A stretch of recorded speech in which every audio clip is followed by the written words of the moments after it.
Yo, salut à tous, c'est Locan et bienvenue dans cette vidéo dans laquelle je vais tester pour vous en avant-première le nouveau purificateur d'air IKEA Starkwind. Mais avant de commencer cette vidéo, il est important de vous rappeler qu'on passe en moyenne, nous les Français, 16 heures par jour dans notre appartement, dans notre maison, et que l'air intérieur est très souvent plus pollué que l'air extérieur. On mesure généralement plusieurs polluants et 10% des logements mesurés ont une concentration très dangereuse pour plusieurs polluants en simultané. D'après le ministère de l'écologie, on estime à 19 milliards par an le coût de cette mauvaise qualité de l'air intérieur. Comme l'indique le rapport, l'essentiel du coût économique tient à la mortalité et à la baisse de la qualité de vie des personnes victimes d'une pathologie. Le rapport complet est disponible dans mon article dont le lien est dans la description. Il s'agit donc d'être sérieux et au moins d'aérer 10 minutes par jour en été comme en hiver votre appartement. C'était juste un message de prévention de votre Lolo adoré. Parlons de l'IKEA Starkwind maintenant. Il existe deux modèles, un à poser au sol, vendu 99 € et un modèle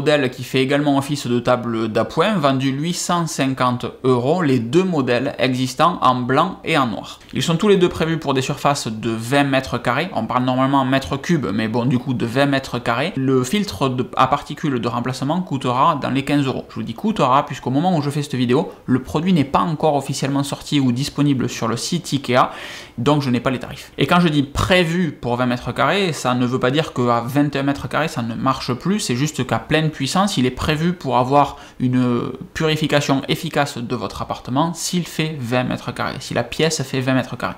Au-delà, ça sera tout simplement plus long, mais ça marche quand même. Le filtre à particules est prévu pour absorber 99,5% des particules fines en suspension dans l'air, essentiellement les PM2.5. C'est généralement la poussière et le pollen, puisque les PM2.5 sont des particules dites respirables. Elles font entre 0,1 et 2,5 micromètres, donc on les inhale. Le filtre à gaz, qui ne contient pas de gaz mais qui contient du charbon et qui lui-même va filtrer les gaz, en fait le filtre à gaz donc est optionnel, il n'est pas fourni avec le Starkwind et peut se cumuler, c'est-à-dire que vous pouvez avoir le filtre à gaz, le filtre à charbon donc, plus le filtre à particules. C'est le setup que j'envisage de faire dès que les filtres à gaz seront disponibles. Son rôle, de la même manière qu'un filtre à charbon dans votre hotte de cuisson, va être d'aspirer les composés organiques. Il est particulièrement efficace contre le formaldéhyde, dont vous entendez beaucoup parler puisque Dyson a sorti un purificateur d'air spécifiquement orienté contre le formaldéhyde, qui se trouve dans les peintures, les produits d'entretien, etc. Il y en a un petit peu partout dans nos maisons. C'est de manière générale utile contre toutes les odeurs, que ce soit une odeur de cigarette, une odeur de cuisson, une odeur d'un animal de compagnie ou d'un adolescent en pleine lutte avec lui-même. C'est pour ça qu'il y a des filtres à charbon dans les hottes de cuisson. Encore une fois, c'est pour enlever en plus l'odeur. En fonction de la vitesse du purificateur, le débit d'air purifié varie entre 45 mètres cubes par heure et 240 mètres cubes par heure. Ce que je trouve personnellement énorme puisque le Dyson PureCool Formaldéhyde est donné par Dyson pour 81 mètres cubes par heure. C'est un machin qui vaut 800 €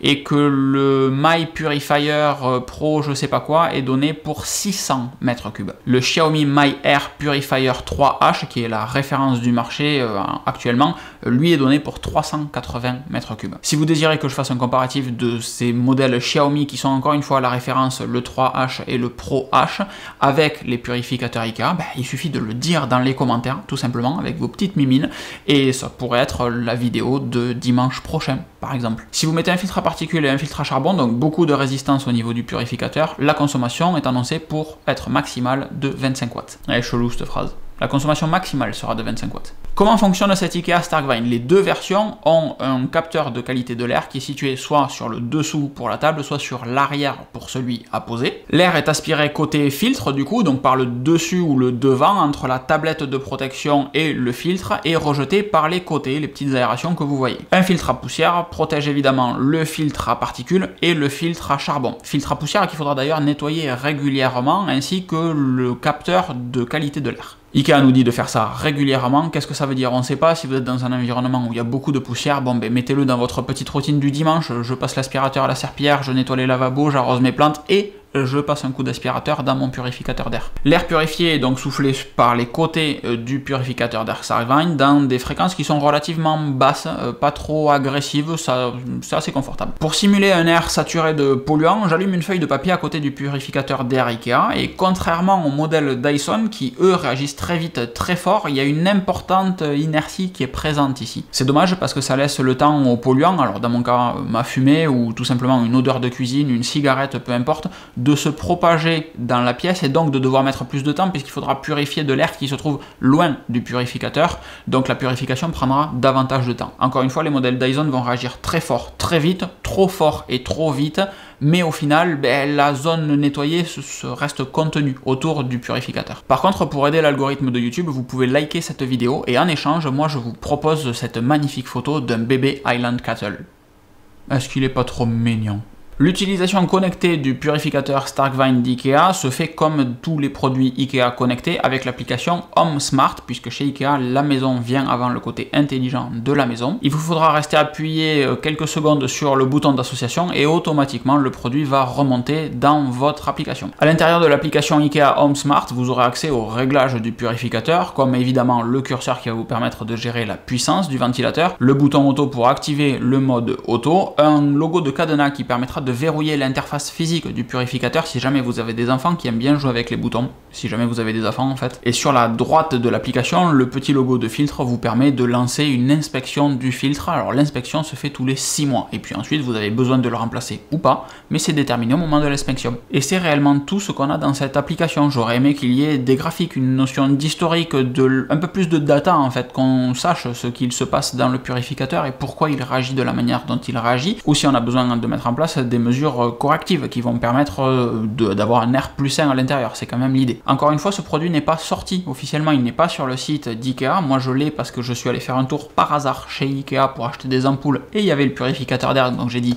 hey, super, j'en prends deux, je ferai un test pour mes copains de la chaîne YouTube. Mais en l'état, on peut comprendre que des mises à jour importantes devraient arriver et que peut-être des graphiques et une notion d'historique apparaîtraient, parce que c'est la même chose dans HomeKit, on a rien. Je le précise pas, mais si votre application HomeSmart elle est synchronisée avec HomeKit, évidemment votre nouveau purificateur remonte dans votre application maison et vous avez les différents réglages. Alors c'est pas forcément évident, mais ça se présente comme ceci, c'est-à-dire que le bouton d'en haut c'est le mode automatique quand les deux sont éteints, le bouton d'en haut c'est le mode automatique, vous appuyez, ça part en auto, et le curseur d'en bas c'est le réglage réel de la vitesse du ventilateur. Donc si vous appuyez en bas au milieu, il restera toujours à 50%. Si vous voulez activer le mode automatique, il faut l'allumer en haut. Niveau ergonomie, c'est pas ouf non plus. Ce que j'aime particulièrement dans ce purificateur d'air, c'est qu'il est camouflé dans une table d'appoint en fait. Vous achetez pas un purificateur d'air en vous disant où est-ce que je vais le mettre, vous achetez une table qui se trouve être aussi un purificateur d'air. Ah, mais c'est génial! Et alors j'aurais aimé vous mettre en dessous dans la description de cette vidéo le lien vers le produit chez IKEA. Il n'existe pas au moment où je tourne cette vidéo, on est dimanche matin, je suis vraiment à la rue dans mon planning, mais évidemment la description de cette vidéo, de la même manière que l'article, dont vous avez le lien encore une fois dans la description, sera mis à jour dès que l'article sera disponible sur le site IKEA. Le petit hack, c'est que si vous avez l'application IKEA sur votre iPhone, vous pouvez aller chercher le produit en tapant le 804 619 45 qui est la référence du produit. Moi j'ai pas grand chose de plus à vous raconter sur ce produit. Si vous avez des questions par contre, je vous laisse les mettre en commentaire de cette vidéo. Si vous êtes abonné à la chaîne, super, merci beaucoup. Si c'est pas le cas, ça serait peut-être le moment de le faire puisqu'il y a des chances qu'on parle à nouveau d'un Xiaomi purificateur d'air qui est vraiment la référence du marché au même prix que ce produit IKEA aujourd'hui. Si vous connaissez des gens qui ont des choses qui sentent pas bon à l'intérieur de chez eux, parlez-leur du purificateur d'air, ou juste des gens qui ont des problèmes respiratoires aussi, ça reste quand même la cible d'un purificateur d'air. Pareil, parlez-leur de cette vidéo où il n'y a aucun lien traqué puisque le produit n'est même pas disponible. Je vous fais des grosses bises, je vous dis à très vite, ciao ciao.